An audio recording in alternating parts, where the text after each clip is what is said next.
Parliament Representative of Indonesia.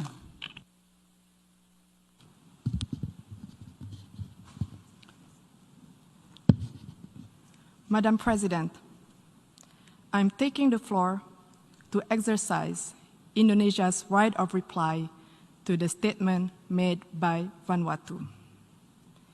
It is shameful that this single country continues to have excessive and unhealthy obsession about how Indonesia should act or govern itself. Frankly speaking, I'm confused. How could a country try to teach others while missing the point of the whole fundamental principles of the United Nations Charter? Let me tell them the following. To do what is right is to respect the principles of non-interference in the domestic affairs of other countries. And to do what is right, it is to respect the sovereignty and territorial integrity of other countries. So until you have done so, please keep the sermon to yourself. Madam President, the President of Indonesia stated a few days ago in this great hall of nations, and I quote, "We must promote a win-win approach in building relations among states that is mutually beneficial," unquote. Indeed, such a call was echoed by world leaders throughout this prominent week. But this ignorant country chooses the contrary. At times of an emergency health crisis and great economic adversity, it prefers to instill enmity and sow division by guising their advocacy for separatism with flowery human rights concern.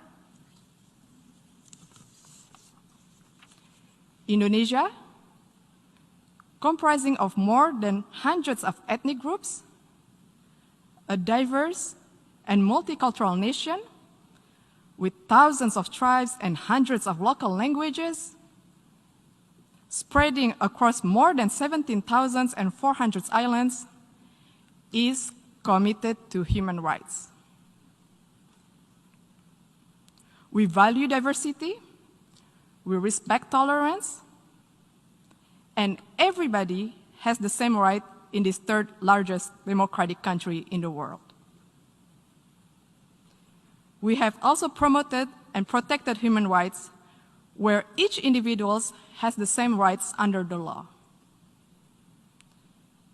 Furthermore, we have ratified the International Convention on the Elimination of All Forms of Racial Discrimination, while interestingly, Vanuatu has not even signed it. And how could one talk about promoting the right of indigenous people when it does not even sign the International Covenant on Economic, Social, and Cultural Rights, the core human rights instrument? This actually raises the question, do they really care about indigenous concern? More importantly, Vanuatu has not signed and ratified the Convention Against Torture and Other Cruel, Inhuman, or Degrading Treatment or Punishment. We call on the government of Vanuatu to please fulfill your human rights responsibility to your people and to the world. Madam President, the accusation of human rights is typical, a tall tale that they sell and stage over the years in the hall. Let me tell them, you are no representation of the people of Papua, and stop fantasizing of being one. Papuans are Indonesians. All of us play an important role in the development of Indonesia, including on the island of Papua. Madam President, the principles of the UN Charter, which Vanuatu clearly does not seem to understand, stipulates the respect for sovereignty and territorial integrity. Indonesia will defend itself against any continuing advocacy of separatism conveyed under the guise of artificial human rights concern.